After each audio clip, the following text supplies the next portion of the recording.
Welcome back to MX-5 Info. I'm currently in my project car because I still have some unfinished business with it. When I got this car, it came with only one original key and no key fob. In the meantime, I do have a new key fob and I already programmed it to the car, and I've shown you how you can do that in one of the previous videos. But now I'm concentrating on a second key. Based on my research, I think the second original key was lost by the company that was selling this car on behalf of the previous owner. I got in contact with her after some research, and she told me that at some point when the car was already at this company for a few months, she had to bring the spare key. That suggests that the company lost the original key.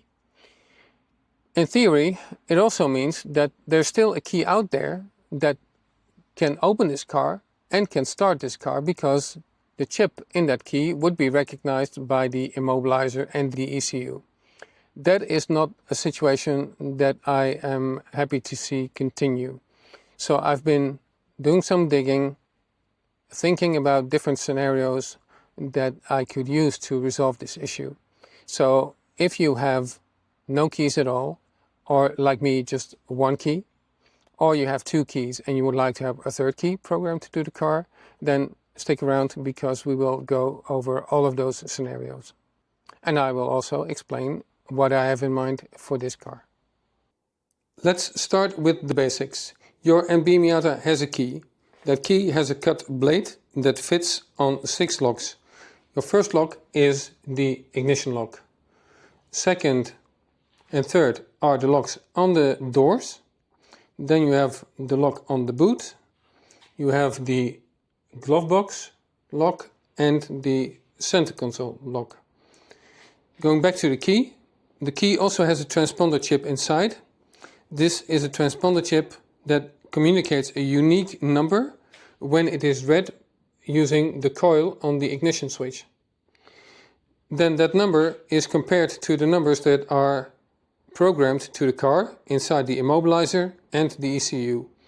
So the immobilizer will check if the number that you are presenting is known to the car. In that case, you are allowed to start the car, otherwise it will block you from doing that. So this immobilizer and also the one on the project car have at least 2 keys programmed to the combination of the immobilizer and the ECU. The worst case scenario is when you lose all of your keys, or the immobilizer is broken, or the ECU is broken, it's damaged by water or short circuit, for example. In that case, your best scenario is to find a complete set of at least one key, the immobilizer, the ECU, and all of the locks that I showed you before.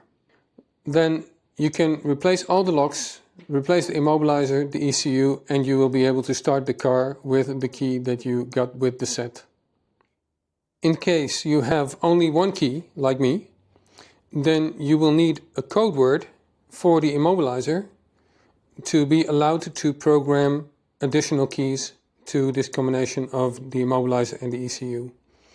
That code word used to be relatively easy to get via a dealer, but nowadays the rules are more strict and they are not willing to give out that code word. Fortunately, I did some more research and I did find an application online, downloaded it. It might have viruses, etc., but I installed it on a separate laptop, and this application allows me to determine the keyword based on the serial number of the Lucas immobilizer. I will be using that to program the additional keys.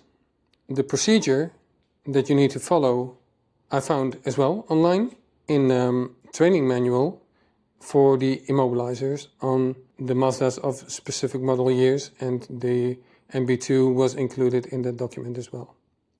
If you have 2 original keys for your NB Miata, then you can easily program an additional key or more without the help from the dealer. You would need to have a key with the key blade cut and a unique transponder chip of the correct type. And that chip could also come from a different Mazda model for specific model years, and I will list those in the description of the video. If you want me to show how that is done, then let me know, then I can make an additional video of that. If you want me to show how each of the locks can be replaced on the car, then let me know as well. If you want to see the procedure of how you would program keys to this immobilizer and ECU combination, then again, let me know. In preparation of the scenarios for the project car, I asked a friend to clone the chips of the original keys of the crashed car. So this chip now contains the number of this key, and this one contains the number of that key. I could then use these in these blanks that I purchased, and such a blank in the right style costs less than $3. I had it cut. That was a bit more expensive. For me it was 20 euros, but maybe you can have that done cheaper. But this is the preparation. So I could now have one of those chips inside this cut key and use it to program it on the project car. Just a quick intermezzo regarding cloning the keys. The easiest way for me would have been to create a second key by simply using this key, read the transponder chip, put that number into one of these chips, and then have the blade cut, and then I would have a replica basically of this key. And I think that's what almost 100% of the people in the trade, the dealerships, etc. will do. If they get a car with just one key, they will simply copy that key and give you two keys with the car. And that's perfectly fine for them, but for me it doesn't address the risk. I still have somebody potentially showing up with the other original key, being able to open the car and start the car.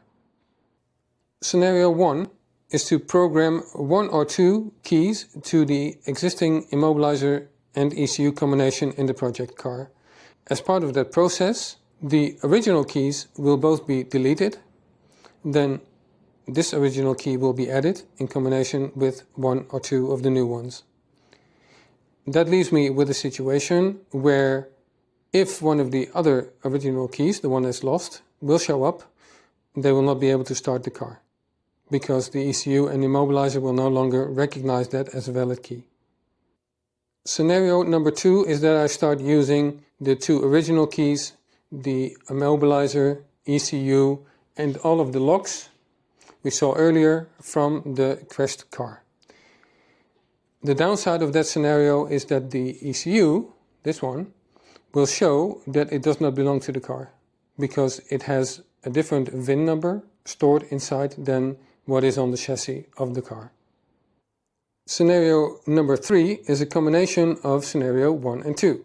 So I would start with scenario 1, meaning I would program these two chips to the immobilizer and ECU combination of the project car.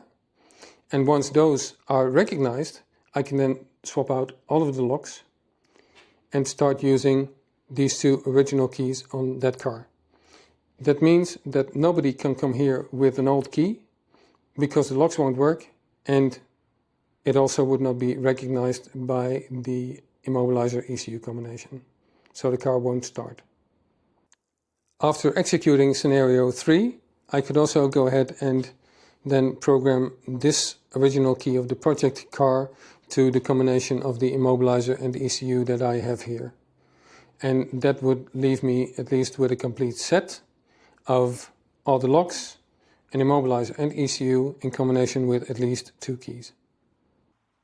Now that you are aware of all the potential scenarios, please let me know what you would do if you were in my shoes.